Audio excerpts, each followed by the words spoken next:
Halo semua, perkenalkan nama saya Melania Martins dengan NIM 2203010079, Program Studi Ilmu Administrasi Negara, Fakultas Ilmu Sosial dan Politik. Saya akan menjawab beberapa pertanyaan yang diberikan berikut ini. Yang pertama, jelaskan penggunaan tanda baca beserta contohnya.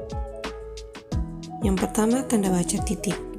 Berikut ini penggunaan tanda baca titik yang perlu diketahui. Yang pertama, tanda titik digunakan pada akhir kalimat pernyataan. Contoh kalimatnya, tanggal 17 Agustus adalah hari kemerdekaan Indonesia. Gadis cantik itu bukan kekasihku. Yang kedua, tanda titik digunakan di belakang angka atau huruf dalam suatu bagan, ikhtisar, atau daftar. Contoh, 1.1 isi karangan, 1.2 ilustrasi, 1.2.1 gambar tangan, dan seterusnya. Yang berikut, tanda titik digunakan untuk memisahkan angka jam, menit, dan detik yang menunjukkan waktu atau jangka waktu. Contoh, pukul 21.25.07 atau pukul 21:25:07.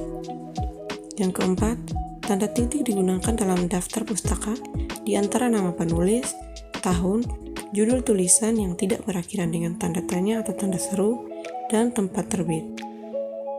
Contoh, Ali Muhammad, 1994, Lenyapnya Sang Pencerah, Malang Generasi Edan Media.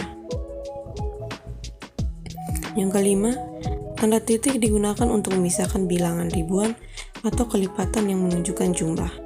Contoh, penduduk kota itu lebih dari 7 juta jiwa. Berikutnya, tanda baca koma. Tanda koma berfungsi untuk memisahkan anak kalimat atau hal-hal yang disebutkan dalam kalimat, juga untuk keperluan singkatan, gelar, dan angka-angka.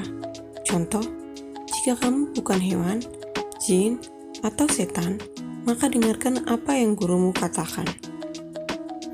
Yang berikutnya, tanda baca titik koma. Tanda titik koma berfungsi untuk menggantikan kata hubung dan memisahkan kalimat setara yang satu dari kalimat setara yang lain di dalam kalimat majemuk.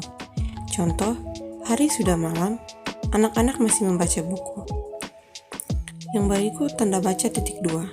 Titik dua berfungsi untuk mengawali penguraian satu kalimat. Tanda titik dua juga digunakan sesudah kata atau ungkapan yang memerlukan pemerian. Contoh, mereka memerlukan perabotan rumah tangga, titik dua, kursi, meja, dan lemari. Yang kedua, Ketua, titik dua, Adi Sanjaya. Yang berikut, tanda baca hubung. Tanda hubung berfungsi untuk menghubungkan penggalangan kata, kata ulang, rentang suatu nilai. Contoh, kita harus pergi bersama-sama, biar acara kita semakin seru. Tanda baca pisah. Tanda pisah berfungsi untuk membatasi penyisipan kata atau kalimat yang memberikan penjelasan di luar bangun kalimat. Contoh, keberhasilan itu kita sependapat dapat dicapai jika kita mau berusaha keras. Yang berikut, tanda tanya. Tanda tanya digunakan pada akhir kalimat tanya. Contoh, apa yang sedang kamu lakukan? Yang berikut, tanda seru. Tanda seru digunakan untuk mengakhiri ungkapan atau pernyataan berupa seruan atau perintah yang menggambarkan kesungguhan, ketidakpercayaan, atau emosi yang kuat. Contoh, mari kita dukung upaya pembebasan pengetahuan. Yang kedua, jelaskan kaidah dan contoh dalam kalimat tentang bentuk dan diksi minimal 5 data. Diksi adalah pilihan kata di dalam tulisan yang digunakan untuk menggambarkan sebuah cerita atau memberi makna sesuai dengan keinginan penulis. Tapi, diksi tidak hanya terbatas pada pemilihan kata saja, melainkan juga untuk mengungkapkan gagasan atau menceritakan peristiwa. Diksi juga meliputi persoalan gaya bahasa, ungkapan-ungkapan, dan sebagainya. Hal inilah yang membantu lawan bicara atau pembaca Anda lebih mudah memahami pesan yang disampaikan. 5 contoh data. Yang pertama, Seorang perempuan ditemukan mati di dalam mobilnya.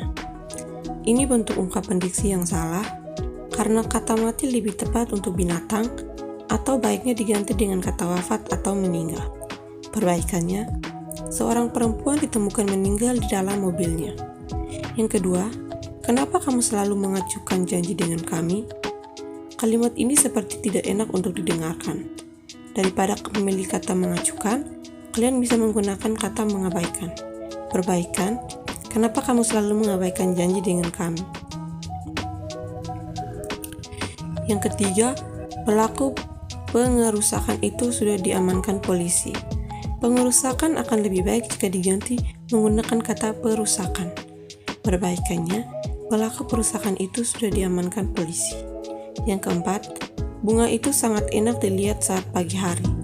Kata dilihat akan terasa enak bila diganti dengan dipandang. Perbaikan, bunga itu sangat enak dipandang saat pagi hari. Yang kelima, setelah kami mengetahui siapa pelakunya, dia berkilah untuk menutupi kesalahannya. Kata berkilah masih kurang tepat digunakan dalam sebuah kalimat di atas. Ada baiknya kalian mengganti dengan berdalih. Perbaikannya, setelah kami mengetahui siapa pelakunya, dia berdalih untuk menutupi kesalahannya. Yang terakhir, tulislah kalimat-kalimat tidak efektif menurut Anda, kemudian jelaskan. Yang pertama, pencucian mobil itu Maulana dibantu Ridwan. Kalimat di atas dikatakan kalimat tidak efektif dikarenakan memiliki subjek yang ganda. Perbaikannya, saat mencuci mobil, Maulana dibantu oleh Ridwan. Yang kedua, kemarin dia tidak ikut ujian, oleh karena itu dia tidak mendapat nilai. Kalimat di atas dikatakan kalimat tidak efektif dikarenakan memiliki penghubung kata intrakalimat pada kalimat tunggal. Perbaikan, kemarin dia tidak ikut ujian, oleh karena itu dia tidak mendapatkan nilai. Sekian presentasi dari saya. Maaf jika ada kesalahan kata atau masih banyak kekurangan. Terima kasih.